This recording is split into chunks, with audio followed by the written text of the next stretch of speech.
మనకు ఈ నెల 22 మండే రోజు సాయంత్రం సుమారు 6 గంటలకి మనకి ఒక 100 డైల్ వస్తుంది.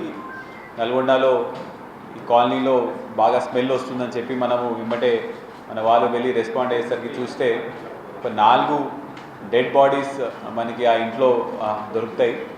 ఆ డెడ్ బాడీస్ కూడా బాగా డీకంపోజ్ అయ్యి గుర్తుపట్టని స్టేట్లో ఉంటే మనం ఎమ్మటే బాడీని పోస్ట్మార్టంకి షిఫ్ట్ చేసి బేస్డ్ ఆన్ ప్రిలిమినరీగా ఇంజురీస్, స్టాబింగ్ ఇంజురీస్ ఉన్నాయని చెప్పేసి మనం మర్డర్ కేసు రిజిస్టర్ చేయడం జరిగింది. ఈ మర్డర్ కేసుకి 4 బాడీస్ని కూడా మనం ఎవరు అని చెప్పేసి ఐడెంటిఫై చేసి చూస్తే వీళ్ళందరూ కూడా ఒకటే ఫ్యామిలీకి చెందిన వాళ్ళు ఉంటారు. హౌస్ ఓనర్ పేరు సుల్తాన్, వాళ్ళ వైఫ్ హసీనా, కొడుకు ముజామిల్, ఇంకా డాటర్ అపూరా. ఇప్పుడు ఈ సుల్తాన్ వాళ్ళ ఫస్ట్ వైఫ్ కోవిడ్లో చనిపోయిన తర్వాత ఇప్పుడు ఈ అమ్మాయి హసీనాని పెళ్లి చేసుకుంటాడు. హసీనానికి కూడా ఇది 3rd మ్యారేజ్. అయితే ఈ 4 బాడీస్ ఐడెంటిఫై చేసిన తర్వాత మనము ప్రత్యేక బృందాలు 7 teams CCS, Nalgonda 1 town, rural అన్ని జాయింట్ టీమ్స్ మనం ప్లాన్ వేసుకొని ఇన్వెస్టిగేషన్ స్టార్ట్ చేయడం జరిగింది. ఇన్వెస్టిగేషన్లో కూడా మనకి బోత్ సైడ్స్లో ఉన్న ఫ్యామిలీస్ అందరినీ కూడా మన సస్పెక్ట్స్ని ఇన్ని రోజుల నుంచి మనం ఇంట్రాగేషన్ చేసుకుంటూ కొంత ఇంట్రాగేషన్లో కొంత టెక్నికల్గా కొంత సీసీటీవీ ఆధారాల బేస్ మీద మనము ఒక 4 అక్యూజ్డ్ని పట్టుకోవడం జరిగింది. ఇందులో మెయిన్ అక్యూజ్డ్ A1 ఇతని పేరు సయ్యద్ అస్లం, A2 తబస్సుమ్ ఇతని వైఫ్, A3 మొహమ్మద్ సోహెల్ ఇతను అస్లం వాళ్ళ ఫ్రెండ్, A4 హేమంత్ కుమార్ ఇతను బంగారం తీసుకున్న రిసీవర్. అయితే ఈ అస్లం అనేవాడు ఈ హసీనా వాళ్ళ అక్క తహేరా బేగం వాళ్ళ కూతురు వాళ్ళ హస్బెండ్. వాళ్ళ కూతురు పేరు తబస్సుమ్. సో తబస్సుమ్ వాళ్ళ హస్బెండ్ ఈ అస్లం. అయితే వీళ్ళకి పాత గొడవలు ఏంటంటే ఈ హసీనా అనే అమ్మాయి ఈ అస్లంకి 1 year బ్యాక్ 1,00,000 రూపాయలు అప్పు ఇచ్చిన తర్వాత ఆ అప్పుకి చాలా హైగా ఇంట్రెస్ట్ అడగడం వల్ల అతను ఇప్పుడు దాకా సుమారు 2.5 లక్షలు ఇవ్వడం జరిగింది. ఆమె ఇంకా కూడా నాకు డబ్బులు రావాలని చెప్పేసి అతని బాగా వేధించింది.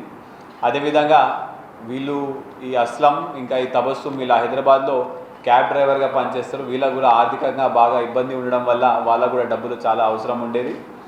అదేవిధంగా ఈ తబస్సుమ్ వాళ్ళ మదర్ అంటే ఇప్పుడు హసీనా వాళ్ళ అక్క 2013లో ఒకసారి ఈ హసీనా మీద ఎఫ్ఐఆర్ రిజిస్టర్ అయితే ఈమె కూడా వాళ్ళ మదర్ కూడా జైలుకి వెళ్ళడం జరిగింది. సో అప్పటి నుంచి కూడా ఈ తబస్సుమ్ మా అమ్మ ఈ హసీనా వాళ్ళకి జైలుకి వెళ్ళిందని చెప్పి కక్ష కూడా పెంచుకోవడం జరిగింది. అదేవిధంగా హసీనా వాళ్ళ ఫస్ట్ భర్తతో ఉన్న కూతురు ఈమె కూడా చాలా వరకు ఆమె కష్టాల్లో ఉన్నప్పుడు ఆమెకు ఆర్థికంగా ఎటువంటి కష్టాలు ఉన్నాయి కూడా అన్ని తబస్సుమ్తో షేర్ చేసుకుంటూ అప్పుడు ఈమెకి మా అమ్మ దగ్గర బంగారం ఉన్నది, చాలా వరకు డబ్బులు ఉన్నాయి, ఆ ఇల్లు ప్రాపర్టీ కూడా ఉన్నది అని చెప్పేసరికి ఈమె కూడా వీళ్ళని అందరినీ చంపేస్తే తబస్సుమ్ వాళ్ళ ఆయనతో డిస్కస్ చేసి వీళ్ళందరినీ చంపేస్తే ఆ బంగారం, ఆ ఆస్తి పత్రాలు ప్లస్ ఇంట్లో ఉన్న క్యాష్ అన్నీ కూడా మనం తీసుకొని వెళ్ళొచ్చు అని చెప్పేసి వీళ్ళిద్దరూ ఈ మర్డర్కి ప్లాన్ వేయడం జరుగుతుంది. అయితే మర్డర్ కూడా ఎలా చేసిరంటే ఈ అస్లం హైదరాబాద్ నుంచి బయలుదేరి సుమారు 7:30 ఆ ప్రాంతానికి 7:30 ప్రాంతానికి మన నల్గొండకు వస్తాడు. వచ్చిన తర్వాత వీళ్ళకి ఫోన్ చేసి పీర్ల పండుగ ఉంది కాబట్టి నేను హైదరాబాద్ నుంచి ఇక్కడికి వచ్చినాను, రాత్రి మీ దగ్గర మీ ఇంట్లో పండుకోవచ్చా అంటే వాళ్ళు వద్దని చెప్పేసి ఫోన్ పెట్టేసి వాళ్ళు వద్దని చెప్తారు. దాని తర్వాత కూడా ఇతను ఒక 3-4 సార్లు వాళ్ళకి ఫోన్ చేస్తే కూడా వాళ్ళు ఫోన్ ఎత్తలేదు. అయితే ఇతను ఆ ఇంటి నుంచి గోడ దూకి రాత్రి సుమారు 1:32 టైంకి ఆ ఇంటి బయట వెయిట్ చేస్తాడు. పొద్దున 5 o'clockకి ఈ హసీనా బయటికి రాగానే డోర్ తీసి వాష్రూమ్ అంటే వీళ్ళ వాకిలిలోనే వాష్రూమ్ ఉంటుంది, ఇంటి లోపల ఉండదు. డోర్ తీసి బయట వాష్రూమ్కి రాగానే అతని దగ్గర ఉన్న కత్తి, మీరు ఆ కత్తి చూడొచ్చు, ఆ కత్తి తీసుకొని ఆమెను ఎమ్మటే మెడకాయ దగ్గర ప్లస్ నెక్ దగ్గర మెడకాయ అండ్ చెస్ట్ మీద కూడా స్టాబ్ చేయడం జరుగుతుంది. అయితే ఈమె బంగారం అంతా కూడా ఆమె డ్రెస్లో పెట్టుకుంటుందని చెప్పేసి డ్రెస్ ఎత్తుకుతే డ్రెస్లో ఏం దొరకదు. అయితే మళ్ళీ ఇంటి లోపలికి వెళ్ళే సమయానికి అదే సమయానికి వాళ్ళ ఆయన కూడా బయటికి కరెక్ట్ అదే టైంకి వాళ్ళ ఆయన కూడా బయటికి వస్తాడు. సుల్తాన్ వచ్చి ఇతని కర్రతో ఏదో ఒకటి బెదిరించి ప్రయత్నిస్తాడు. కానీ అది కాక అతని మీద కూడా అతని మూసి అతన్ని కూడా సుమారు ఒక 4-5 సార్లు గొంతు మీద స్టాబ్ పొడవడం జరుగుతుంది. ఈ గొడవ అంతా వినేటప్పుడు ఆ పిల్లగాడు ముజమ్మిల్ లేచి ఇంకా నిద్రలోనే బయటకు వచ్చే లోపల అతను చూసి వాళ్ళ అమ్మ నాన్న ఇద్దరు చంపేసిరని చెప్పేసి అతని దగ్గర ఉన్న ఒక రాడ్ లాంటిది తీసుకొని వచ్చి అయ్యేటప్పుడు వీళ్ళిద్దరి మధ్యలో కూడా ఘర్షణ నడుస్తుంది. ఆ ఘర్షణలో అస్లంకి చెయ్యి దగ్గర ఒక కట్ అవుతుంది, మళ్ళీ కాళ్ళ దగ్గర కూడా కొంతవరకు కట్ అవుతుంది. కానీ ఆయన ముజమ్మిల్ ఇంకా చిన్నపిల్లోడు కాబట్టి అతన్ని ఓవర్ పవర్ చేసి ముజమ్మిల్ని గొంతు కోసి అతన్ని కూడా మెడకాయ దగ్గర స్టాబ్ చేయడం జరుగుతుంది. ఇదంతా అవ్వడం కూడా పాప అపూర ఆమె ఇంట్లో నుంచి చూసింది. ఇప్పుడు ఈ అమ్మాయిని వదిలేస్తే మళ్ళీ ఈ అమ్మాయి సాక్ష్యం చెప్తే నేను ఇస్తా అని చెప్పేసి ఇతను మళ్ళీ ఇంటికి వెళ్ళి ఆ అమ్మాయి బెడ్ కింద దాచుకుంటే నిర్దాక్షిణంగా అమ్మాయిని బెడ్ కింద నుంచి లాగి మళ్ళీ ఆ అమ్మాయి గొంతు కోసి ఆ అమ్మాయిని కూడా చంపడం జరిగింది. ఇదంతా అయిపోయిన తర్వాత మళ్ళీ ఇంట్లో ఈ బంగారం ఇంకా డబ్బులు ఎక్కడ ఉన్నాయి, ఆస్తిపత్రాలు ఎక్కడ ఉన్నాయి కూడా వెతుక్కొని అతను మళ్ళీ అవన్నీ తీసుకొని మళ్ళీ బయటికి వాళ్ళ ఇంట్లో ఉన్న తాళమే చూసుకొని ఆ తాళం వేసి అతను అక్కడ నుంచి పారిపోవడం జరుగుతుంది.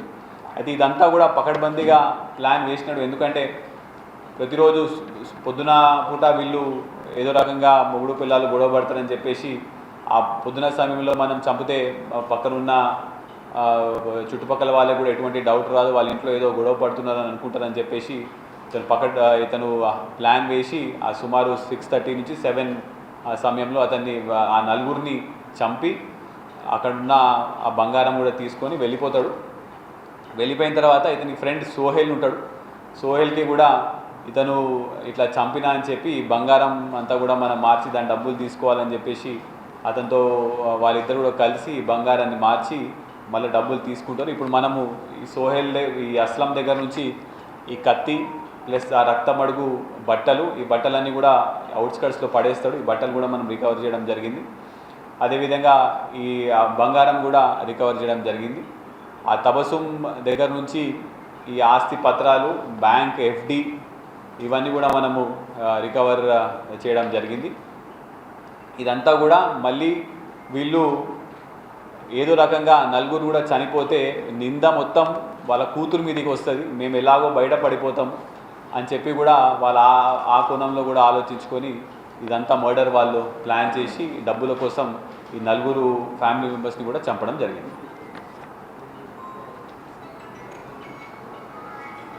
Thank you. అయితే ఇప్పుడు ఈ స్టాబ్ ఇంజురీస్ అన్నీ కూడా మనకు పోస్ట్ మార్టంలో చూస్తే అన్నీ కూడా ఒకటే పర్సన్ స్టాబ్ చేసినట్టు కూడా స్పష్టంగా కనిపిస్తున్నది. సో ఒక పర్సనే నలుగురిని లైన్లా బయటికి వస్తున్న కొద్దీ చంపుకుంటూ వెళ్ళాడు. గతంలో ఇతని పైన ఏం కేసులు లేవు, కానీ ఒకసారి ఇదే ఇంట్లో మళ్ళీ ఏదో డబ్బులు దొరుకుతాయని చెప్పేసి 2000 ఈ సంవత్సరం ఫిబ్రవరిలో ఒకసారి దొంగతనానికి వస్తాడు. కానీ అప్పుడు ఏం దొరకపోయేసరికి మళ్ళీ ఈసారి ఇలా ప్లాన్ వేయడం జరిగింది. అప్పుడు ఎఫ్ఐఆర్ రిజిస్టర్ అయింది.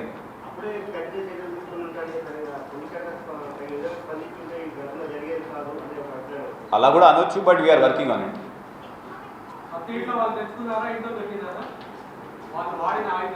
ఆయుధం అతను హైదరాబాద్ నుంచే తీసుకొని రావడం జరిగింది. ఆయుధం కూడా కర్వ్డ్ షేప్లో ఉన్నది. ఆ ఇంజురీస్ చూస్తే కూడా ఆ కర్వ్డ్ షేప్ ఆయుధంతోనే అతను చంపడం జరిగింది.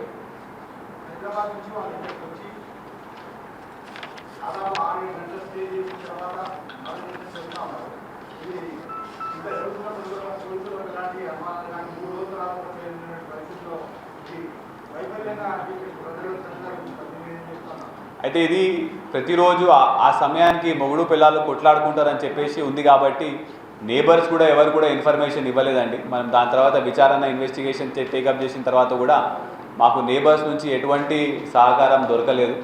అన్నీ కూడా మన ఇన్వెస్టిగేషన్ ద్వారానే దొరికింది. ఒకవేళ నేబర్స్ అక్కడ ఉన్న చుట్టుపక్కల వాళ్ళు ఎవరైనా మనకి ఇన్ఫర్మేషన్ ఇచ్చుంటే మాత్రం తప్పకుండా ముందే యాక్షన్ తీసుకునే వాళ్ళు ఉంటుంది.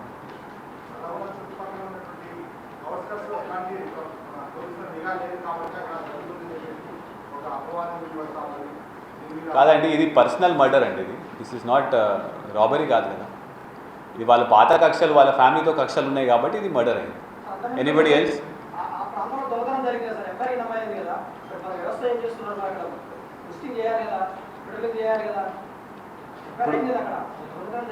ఎఫ్ఐఆర్ అయిందండి, దాని మీద కూడా దర్యాప్తు చేసినాము. కాకపోతే ఆ టైంలో మనకి కొంత ఎవిడెన్స్ దొరకకపోవడం వల్ల మనం ఆసారి మిస్ అయింది. బట్ ఈసారి తప్పకుండా మనం పట్టుకున్నాం. నెక్స్ట్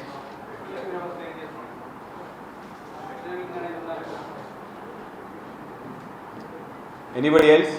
జిల్లాలో వరుసగా అప్డేట్ అవుతుంది. రీసెంట్గా ఆలయ దగ్గర కావచ్చు, అంటే గతంలో ఏదైతే సివిల్ సంఘాలను క్లోజ్ అయిన వాటిని కూడా ఇప్పుడున్న చాలామంది ఎస్హెచ్ఓలు ఎస్ఐలు ఎంకరేజ్ చేస్తున్నారు. కాదండి, మనము లెటస్ ఈ అఫెన్స్కి మనము let us stick to this offence.